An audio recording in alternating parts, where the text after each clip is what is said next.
अस्सलामु अलैकुम वरहमतुल्लाहि वबरकातुह। मोहतरम भाइयों, बुज़ुर्गों, दोस्तों, मरहूम यूसुफ़ ख़ान साहब उर्फ़ दिलीप कुमार साहब, कल हमने उनके हालात ज़िंदगी पर एक सबक अपने चैनल पे अपलोड किया था और हमने ये कहा था, अल्लाह के नबी सल्लल्लाहु अलैहि वसल्लम ने फ़रमाया कि अगर किसी में 99 अलामतें और निशानियाँ कुफ्र की देखो, अगर एक अलामत और एक निशानी भी तुमको ईमान की नज़र आए, उसके मुसलमान होने की शहादत और गवाही दो। बहुत सारे लोगों के मुझे फ़ोन आए, बहुत सारे लोगों के। कनाडा से मुझे हमारे एक बड़े ही अज़ीज़ है और हमारे साथ में जो है जुड़े हुए हैं, मेरे हर सबक को पूरे पाबंदी और एहतमाम के साथ में सुनते हैं और इसी तरह से मुझे जो है अपने फ़ीडबैक भी देते हैं।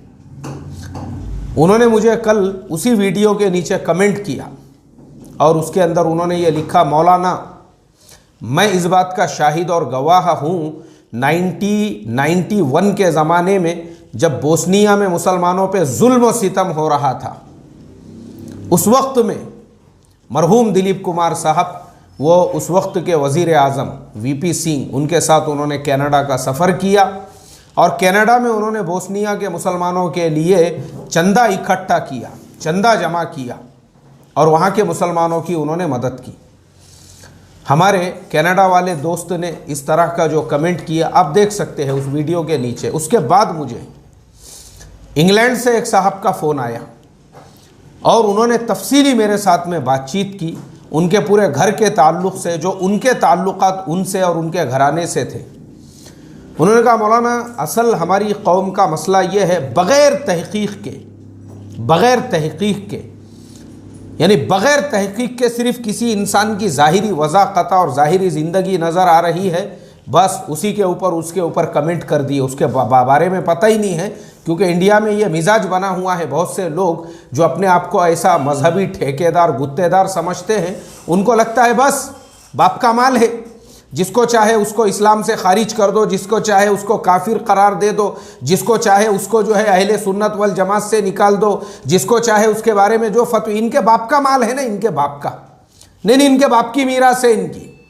बराबर बोले आपने, यही इंडिया में थिंकिंग बनी है। मैं इस बात का शाहिद और गवाह हूं, वो इंग्लैंड वाले साथी ने मेरे से कहा, मैं इस बात का शाहिद और गवाह हूं कि मरहूम दिलीप कुमार साहब, उनका उलामा इकराम से इतना गहरा ताल्लुक़ था कि ख़ुद हज़रत शेख ज़करिया रहमतुल्लाह अलैह की मजलिसों में वो शिरकत किया करते थे। मैं इस बात का गवाह और शाहिद हूँ।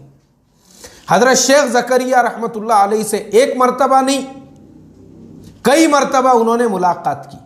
अब मुझे आप बताइए, एक ऐसा इंसान जिसके दिल में उलामा की ऐसी इज़्ज़त हो, अज़मत हो, मोहब्बत हो, जिसने हज़रत शेख ज़करिया रहमतुल्लाह अलैह से मुलाकात किया हुआ इंसान हो, जो दीनी किताबों का मुताला करने वाला हो और कुरान करीम की तफसीर पढ़ने वाला हो, इन सब बातों के बावजूद भी अगर कुछ अनपढ़ और जाहिल, जिनके बारे में मैंने कल कहा था, अफसोस होता है मुझे उनकी उस हालत के ऊपर। इसलिए मेरे मोहतरम दोस्तों, मरहूम यूसुफ़ ख़ान साहब, दिलीप कुमार साहब, उनके ज़िंदगी के वो सारे पहलू, उन्होंने जो कौम व मिल्लत के लिए जो कुर्बानियाँ दी है, वो सारे पहलू हमारे सामने आना चाहिए। तो इंग्लैंड वाले जो साथी है, उन्होंने मेरे से कहा कि इस तरीक़े से उलामा से उनका ताल्लुक़ था, हज़रत शेख ज़करिया रहमतुल्लाह अलैह से उन्होंने मुलाकात की, मुसाफ़हा किया, उनके मजलिसों में शरीक होते थे।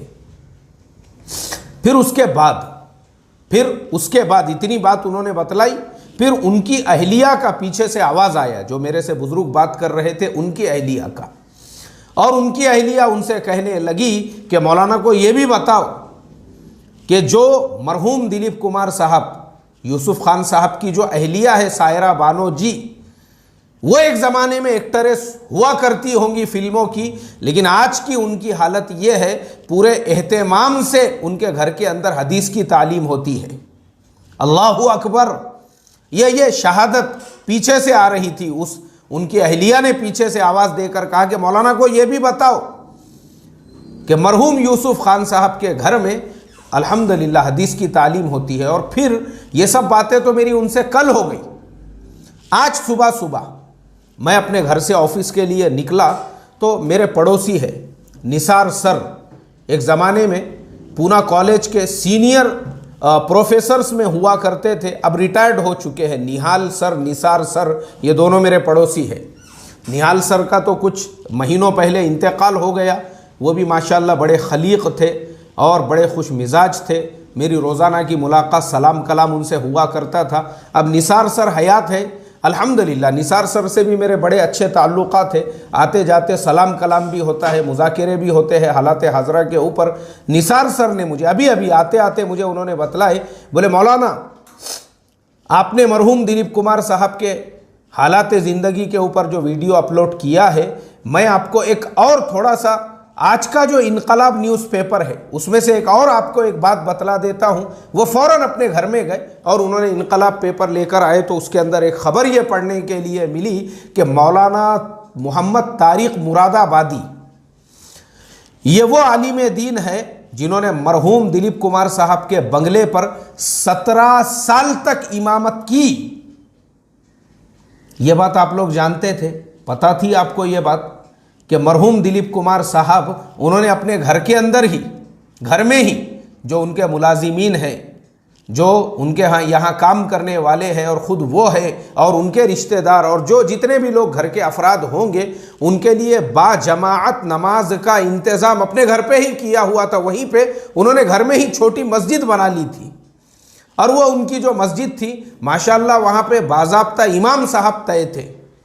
वो इमाम साहब आप देखिए, इनकलाब में, आज के इनकलाब में मैं पढ़कर आ रहा हूँ, उसमें उनके ये जुमले हैं कि मैं अपने ज़िंदगी में बड़े बड़े नामवर लोगों से मिला, लेकिन मरहूम यूसुफ खान साहब उनके जैसा खलीक, उनके जैसा अखलाकमंद इंसान मैंने अपनी ज़िंदगी में नहीं देखा। वो बहुत ही ज़्यादा अखलाक वाले इंसान थे, बहुत ही ज़्यादा जो है खलीक थे और बहुत ही ज़्यादा अल्लाह तबारक व तआला के आगे रोने वाले, गिड़गिड़ाने वाले, दुआ करने वाले, तौबा करने वाले और मौलाना से बार बार ये दरख्वास्त करने वाले कि मौलाना मेरे लिए ख़ास तौर पे दुआ करना, अल्लाह तबारक व तआला मेरे तमाम गुनाहों को माफ़ फरमा दे।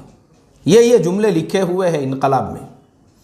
मेरे मोहतरम दोस्तों, आप मुझे बताइए, एक ऐसा इंसान, वाकई में भी ये हमारे लिए एक बहुत बड़ा सरमाया थे। फिर मुझे निसार सर ने ही शायद ये बात बतलाई, क्योंकि एक ज़माने में वो जलगांव के अंदर वहाँ पे जो है टीचिंग, वहाँ पे पढ़ाया करते थे। वो बताने लगे उस ज़माने में मरहूम यूसुफ खान साहब, दिलीप कुमार साहब 3 दिनों तक उन्होंने जलगांव के अंदर क़ियाम किया और वहाँ पे इक़रा एजुकेशन जो सोसाइटी है उसके डेवलपमेंट के लिए और उसको जो है अपने पैरों पे खड़ा करने के लिए उस ज़माने में उन्होंने 3 दिन वहाँ पे क़ियाम किया और एक बड़ी रकम जमा करके और लोगों से जो है ताउन की अपील करके उन्होंने उनके हवाले की। आज माशाअल्लाह उस इदारे से उम्मत के हज़ारों बच्चे जो है इस्तेफ़ादा कर रहे हैं।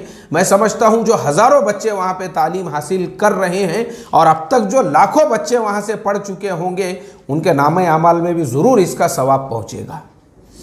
तो मेरे मोहतरम दोस्तों, हमने कभी भी किसी के भी बारे में, हम देखो दीन के ठेकेदार नहीं है, एक बात याद रखो, किसी को भी काफिर करार देने में, किसी को भी जिंदीक करार देने में, किसी को भी गुनहगार, अफसोस की बात है, अफसोस की बात, मैं आज के मुसलमानों के हालात को देखता हूँ तो मुझे हैरत और अफसोस होता है इनके हाल पर कि एक तो वो सहाबा थे जो काफिर और मुशरिकों को भी मुसलमान बनाने की फिक्र और कोशिश किया करते थे, और ये कैसे मुसलमान है जो खुद मुसलमानों को काफिर और मुशरिक और जिंदीक करार देने पे तुले हुए हैं।